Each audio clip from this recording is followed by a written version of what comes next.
Welcome to She Wears Boldly. I am your host, Dr. Deborah. Today, we're going to be diving into the stories of extraordinary women who are rewriting the rules, shattering expectations, and refusing to fade into the background.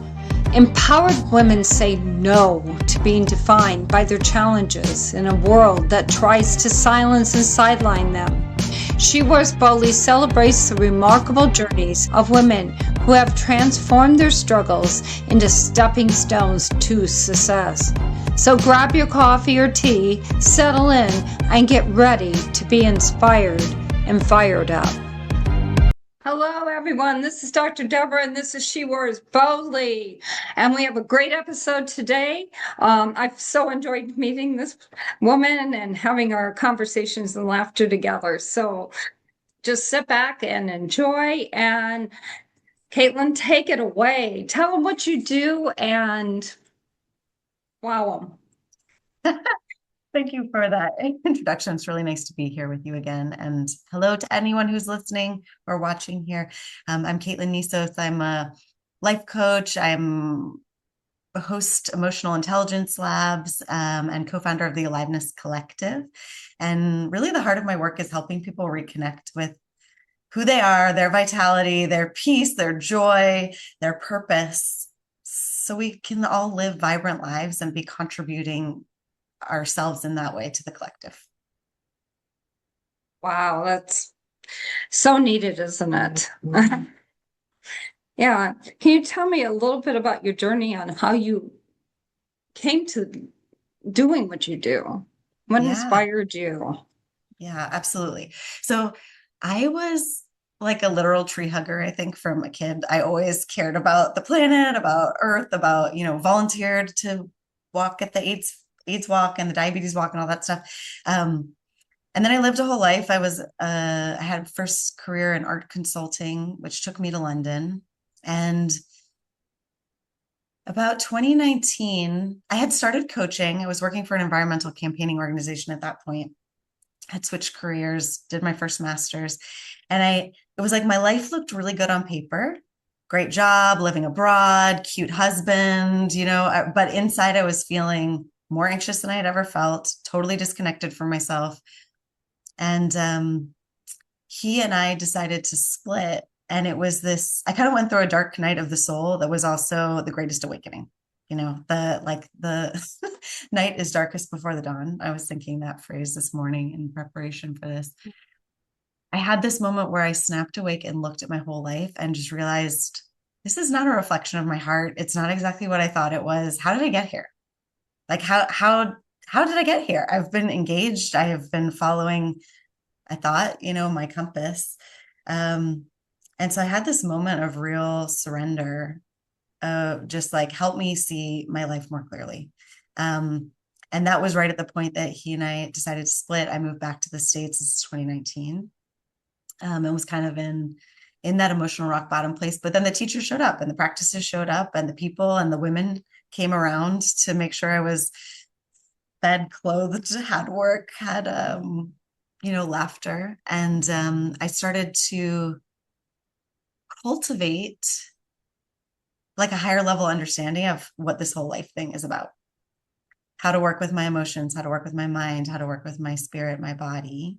And I realized, we actually have manuals for this. Like, that's cool. Why didn't anybody teach me this before now? But thank God I'm learning it now. And so I kind of shifted into more conscious living, and that would completely changed my life. And then I've wanted to pay that forward to other people. And that's really what I've been doing the last few years. I think though our journeys are all different, I think a lot of women have been on that path. Some are probably right there right now. So do you have any advice for them as they're kind of stuck kind of where you were? I mean, you said you had people come in, help you, any advice you can give somebody who's at that point where they know they have to make a change, but they're not sure how. Maybe they're going through a divorce, death, something like that. Yeah, that's such a good question. There's so many things that come to mind, but I think if there was one word, it's trust. like, trust your instincts, trust the hunger, trust your ability to ride through to the other side. Sometimes I know in my own life, I've avoided hard choices because I didn't know what was on the other side. And then once I finally actually made the choice, it was like, oh gosh, my whole life is different. My body feels different. I'm not holding the stress all day, every day. I'm not stuck in this dynamic with my partner where I'm feeling unseen, unheard, resentful, whatever it is. It's like all of this peace opens up when we take responsibility to courageously make the choices and to really trust our inner wisdom. And so I think for like advice, it's like, let yourself matter to yourself more than you've ever mattered to yourself before. Trust those gut instincts. I think I know, or for myself, and my clients, we've got a really bad habit of like talking ourselves out of what our instincts are telling us. And then, to make other people comfortable or to play the role that we're meant to play or whatever. And at some point, just enough is enough. And it feels so good to draw a line in the sand and just choose that we're going to start to do things differently. And I really believe that when we're truly fed at a deep level, we're showing up in our families, our communities, all our spheres of influence, and offering so much more than we ever are, from the kind of depleted, white knuckling it, trying to fulfill our roles, but not fulfilling our heart's space. You think that is? I mean, as you're talking, you're so correct. As women, that's us. Mm. Do you have any ideas? I was in. Why do we do that? I mean, why do we try to talk ourselves out of something that's empowering for us? Yeah. Yeah. I Yeah. think that, oh, sorry, finish your question or I'm, comment. I'm done. Yeah. I think there's a lot of pieces of it, but we are taught, we've got historical roles, right? There's gender roles, there's societal Yeah. roles. We're really well conditioned, I think, from when we're very, very young to listen to authority, to trust other people, to, be of service, to fulfill, like, work really hard, earn what you've got. And we're not really taught how to listen to our internal compass and hold that with, the role we play with others, and kind of have a healthy both sense of self and sense of community. It's usually, there's a lot of messages, conscious and unconscious, explicit and not explicit, about kind of sacrificing your well-being in service of the office space, in service of the community, in service of the family. And I think when you add in gender and race and class and all of that, probably there's a lot of compounded messages that interact that reinforce that one way or another. And I am very much about orienting to the community, and very much believe that our own journey is in service of really healthier communities. But that was the key thing that I was missing, was like looking out in the world and being so externally oriented that I was totally disconnected from myself, what I thought, what I felt, what was right for me, and we notice it by like literally looking to other people for direction, for choices that we need to make in our lives. And it just gets reinforced constantly, giving our power away to somebody else, and that being the expectation. So yeah, I think it's training from quite young, really. I really like that you said giving our power away to somebody else. Mm. Then, wow, that's a unconscious choice that we seem to do. Mm-hmm. Everybody always thinks, well, somebody's taking my power, but maybe they can't take it if we don't give it. Mm. That's deep. I love that. I think that's right. And one of the definitions that I was given of work, or excuse me, of power, is the ability to influence others, the capacity to work and to influence others, which actually isn't something that can be taken or given. It's an innate capacity that can be cultivated. Wow. And I think that's a really nice reframe because it's really just about building me, and my personal power through action, through belief. Um, and it's not like a finite resource that's either I've got it or they've got it. It's like we we can all have it, and support each other in that way. Yeah, you also mentioned, and I think that's part of it, the things that we were conditioned when we were young, the Mm, words that were said to us. yes. Yes. Got any tips on how to overcome that problem? Mm, yeah. I think the first thing is really awareness of it, like without making anything wrong. Just, I grew up in a family. This is what I experienced. This is how I adapted to it. It led me to have these beliefs about myself, about the world, about how I interact with the world, what the world expects from me. And like, wow, I'm so creative at adapting in this way to keep myself safe, to be affirmed, to be contributing in a way that I felt, safe and valued. Um, but at a certain point, it's like, does this still serve me? The beliefs that I cultivated when I was 2, 4, 6 years old, or, is there a new adaptation for myself that better suits me now? Um, and just the awareness. Oh, I grew up in a family where my dad was angry and became like the people pleaser good girl to stay out of trouble, not cause any problems. But then it seeded this belief like, my emotions are bad. I can be a burden. I'm bad if I don't do X, Y, and Z specifically. Like, okay, well, now that I can see that, how does that show up in every area of my life? And now if I see it, I have choices. Does it still work or not?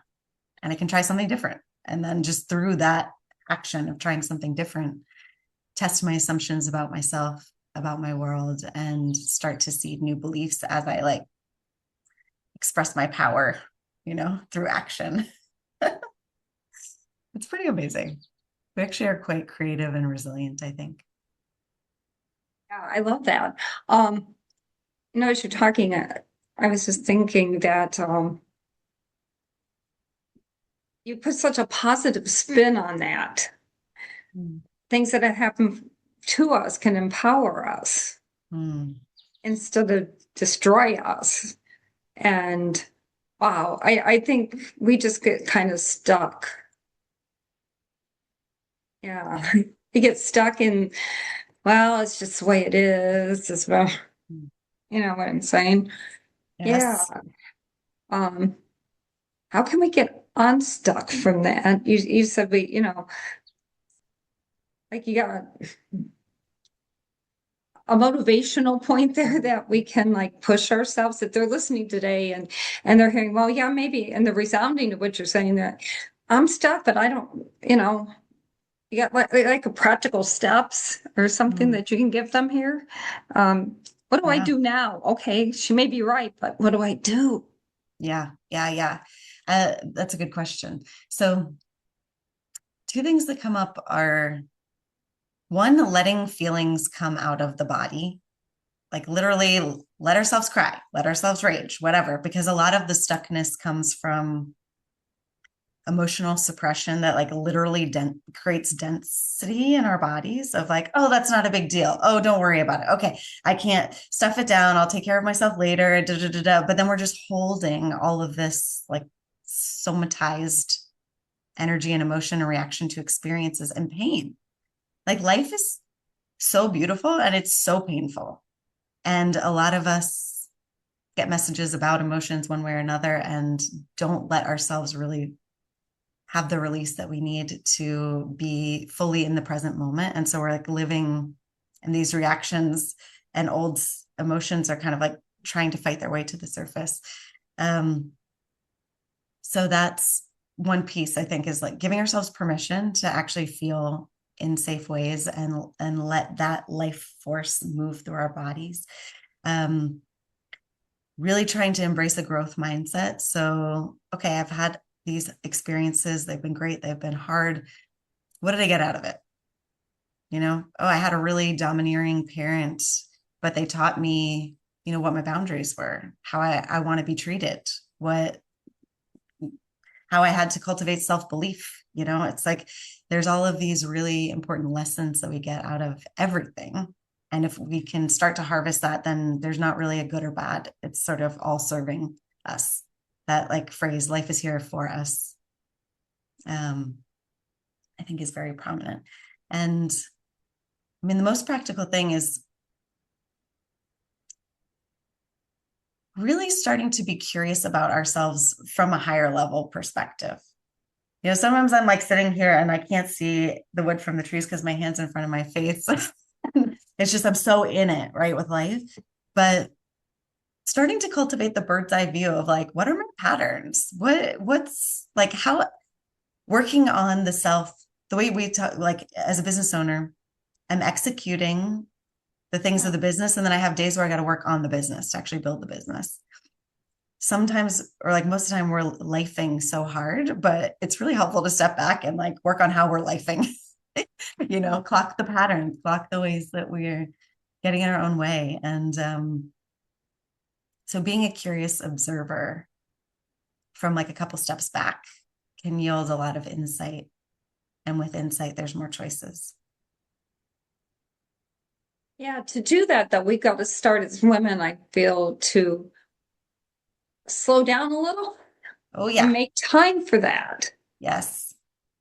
Because I think we just run from one project to a next. You said something like that earlier. It was like, yeah, you're just so busy running around doing everything because we think we have to, and we don't. Yes. You're absolutely right. We don't have to do everything. If it's important, it'll get done. If it's not, it's okay. Yeah. Well, that's the sacred discernment, right? Discernment's probably one skill. It's probably the most precious skill of my life right now, because that's the people pleaser. That's the self-sacrifice in service of others, like not being able to really tell which is what do I actually want to do, what's really important for me to do, and using the power of choice and no, so that my yeses actually mean something. It's like I'm so with you on that. Creating the space and the permission to rest, because we're in a culture, a worldwide culture, it seems like, that's fast, that's expecting productivity. A lot of people feel like instant guilt for pausing and for not being in like constant motion of service. It's like, that's learned behavior and mindset. That's not a natural one. I don't believe that. Like, I believe our natural cycle is like the earth. It's like rest and activity, rest and activity, rest and activity. There's winter, there's autumn, there's, springtime and summer. It's like, we need space to flow that way. And women have natural body cycles as well, right? So there's all this instinct to not be ever productive, but we learn to do that. We keep it up. Okay. Do you have some ideas for them on how they can rest and renew? Yeah, for me, when I was trying to build that practice, I literally blocked out time in my calendar.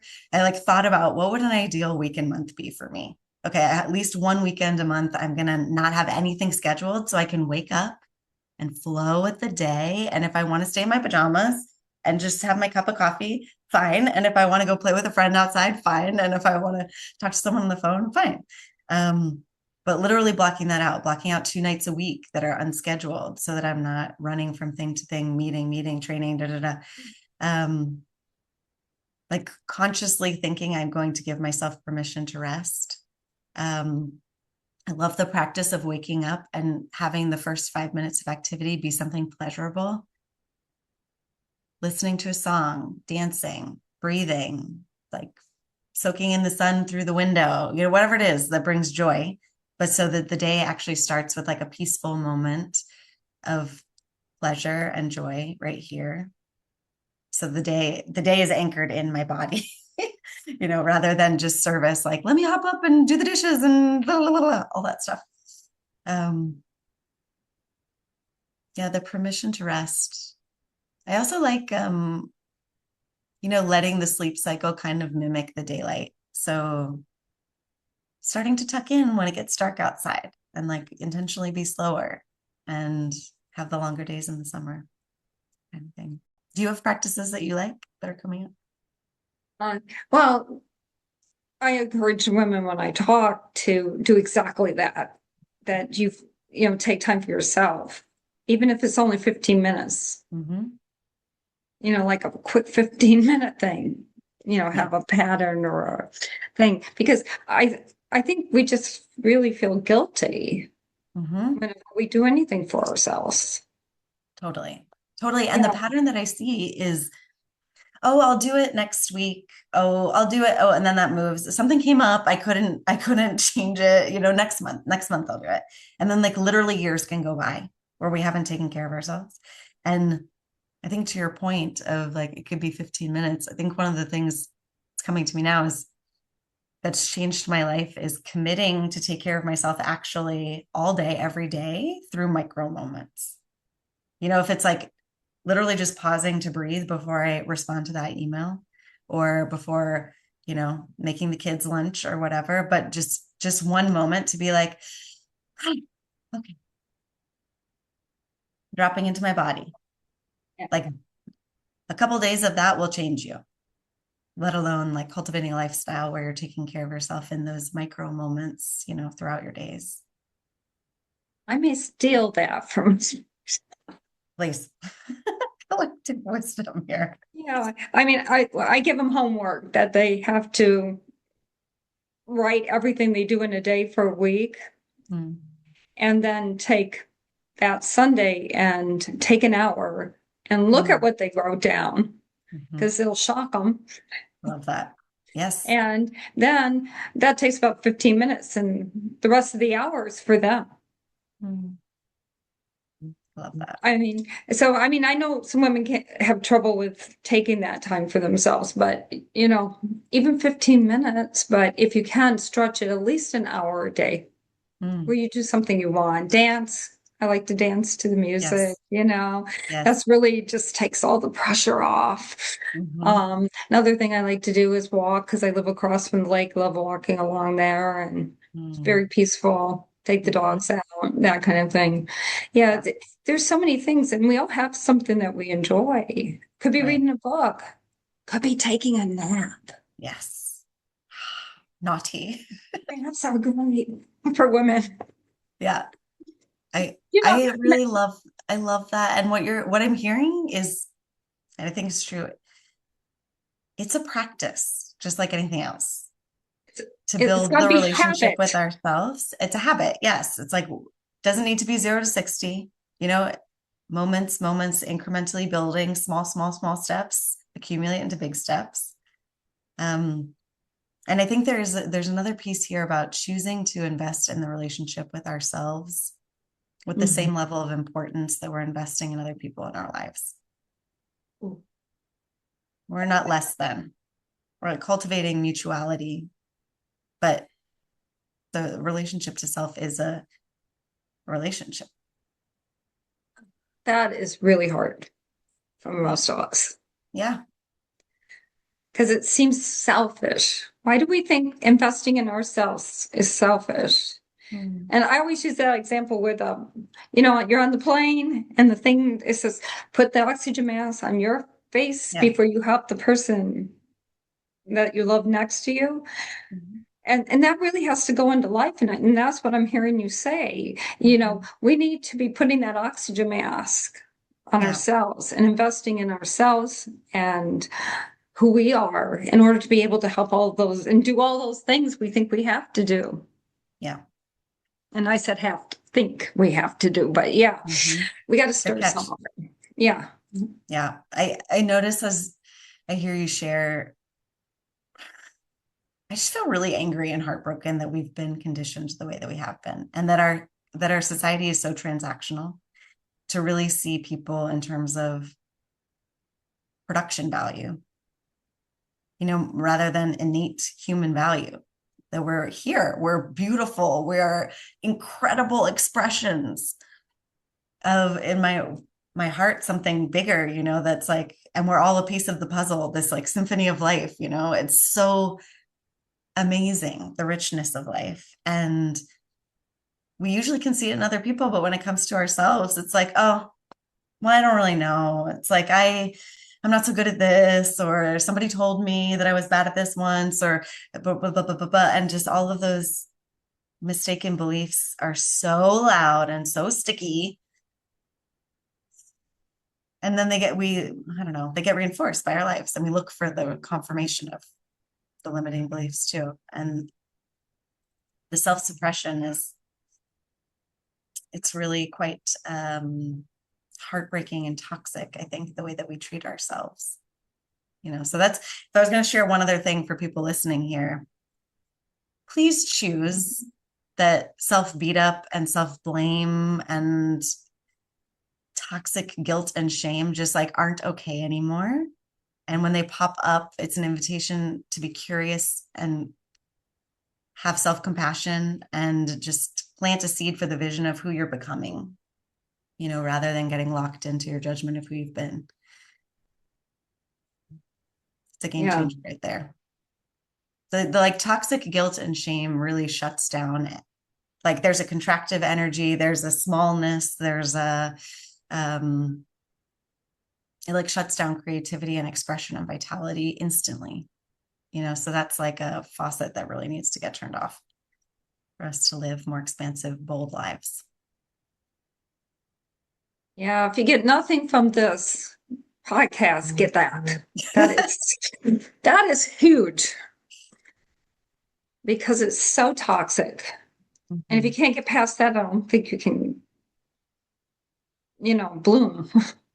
Totally. And I love that you just used a flower analogy, because I did this training a few years ago. It's called Group Process, and I don't need to go into it really, but it was like 20 hours in a group being observed, and then we got feedback at the end.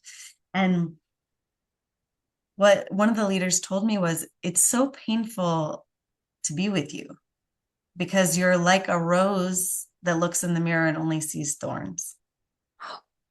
And it really shook me and took me like weeks to process it. But what I got was the self-critical nature that I thought was just in my head that no one could see was actually very present, and it blocked my connection to other people, as well as being this like brutal way that I was treating myself. And it's probably the most impactful feedback I've ever gotten, because it was then that I made the choice, oh, I got to learn how to actually care for myself in a deeper way than what I've been doing. And that was like a fundamental shift in my life, I would say. I got chills when you said that. That was, wow. Yeah. I was just thinking, listening to you, maybe if we approach it, because of all the things we've been talking about and you've been talking about here, maybe if we don't think so much of ourselves, but we think, what am I teaching my daughters, my nieces, other women, young women in my life? What am I giving them? Mm-hmm. And then, so maybe it helped with the guilt a little maybe I have to change my message and what I'm doing to help others. So, because we are caring, women are very caring, and we really, really have a heart for other people. So if you have trouble with that and it feels too selfish, maybe do something like that. What do you think? I think that's a really nice reframe. And especially thinking about, what are we modeling to our kids? Because there's a lot of things that we put up with that if we heard our child going through it, we would not stand for that. We would be fighting for them. We would be, hold your boundaries. You've got this, and then, yes, I think what am I modeling for other people? And if I was talking to the inner child, how I would talk to my daughter, what is the message, and are they the same, or could I actually borrow some of that into being sweeter to myself? And the other thing is, we really unlock permission for other people with how we show up. It's like always so scary to be the one that stands out and says like the thing that you're not supposed to say, but we also admire those people because they open up more space and they show what it looks like to be bold and to be courageous and to be authentic, and each time we make a move where we're embodying those traits or whatever traits are important to us, we're making it more okay for somebody else to do it. And that's where we're literally shifting the baselines of society through how we live, how we engage, how we show up with people. And so, yeah, whatever the motivation is, it's great to help us get there, but to unlock that like authenticity, you know. And I don't know, the thought that's coming up as I'm saying this is it actually takes so much more energy to try to conform to other people's standards and expectations than it is to just like relax into who we actually are. And usually who we actually are is so much more capable of doing all the things that we want to do anyway. So there's this like paradox of life, you know, where releasing attachment a little bit allows things to move more easily in general. Wow, that's a really good point right there. It takes us way more energy. I love that. Yeah. Yeah. And who has that energy? I don't. No. Well, I think we're like chronically exhausted, aren't we? Most of us. Exactly. Okay, now's the time where tell them what you have for them and how you can help them, your product. Cool. Thank you so much. And what a delicious conversation. I mean, this has just opened up so much. And everything we're talking about here is what I help people with. You know, I'm a human on the path. And I do personalized coaching with people one-to-one. My signature coaching program is all permission granted, which is really like a super yummy, supportive, deep journey of reconnecting with self, reclaiming our mattering, and then expanding back out into life to really live on your own terms. And so that's like the most yummy and funnest way for me to work with people. And then I also have the Aliveness Collective, which is basically a group of people that are all on this path. Because one thing that we've found is when we start learning and growing, we can outgrow a lot of the people and situations in our lives, and it can feel really lonely. So there's this invitation to kind of like find the others that want to live this vibrant life, that are trying to break the sticky rules. And so that's a collective space. So I offer one-on-one and then the collective space through the Aliveness Collective. Great. Yeah. And you'll give me the links and stuff for the call notes, right? Absolutely. So yeah, if you're absolutely. interested in what we've been talking about, definitely get in touch with her. It's powerful stuff. It definitely sounds like it will totally change their lives. Yeah. And that's what we're here for. We're here to help each other. Yeah. Exactly. Okay, my last question. I told you I ask everybody, what does she roars boldly mean to you? Oh, I love that. She roars boldly means being your true self, letting yourself out, all permission granted to be you, and just letting that vibrant, authentic life force just shine, shine, shine. Being a beacon of love and a grounding rod in the spheres of influence that we have, and living life on your own terms, and trusting that that's like the greatest contribution that we can give to ourselves, our families, and the planet. I love that. Yeah. Everybody's got a great answer, and I need to maybe put them all in a row sometime and put it out there. Yes, that would be so good. Wouldn't like that all be five fun? together. Yes. Yeah, I love that. Absolutely. Wow. As I thought. Okay, everyone, this has been a great episode, and I hope you enjoyed it. And definitely check out her product, and particularly if you feel that need, like, wow, that resounded with me. I need to change something up, but I really don't know what it is or how to do it, because you can't get everything in 30 minutes. We just touched on that whole subject. So be sure to reach out to Catlin and have a conversation at least, right? Absolutely. Yeah. Absolutely. We're in it together. Yeah. So this is She Wears Boldly. I'm Dr. Deborah, and I want to wish you a beautiful, beautiful day. Take some time for yourself, and even if it's 15 minutes, I'm going to practice that too. And I want to thank you for tuning in, and remember that You can work boldly too. 5. Hmm.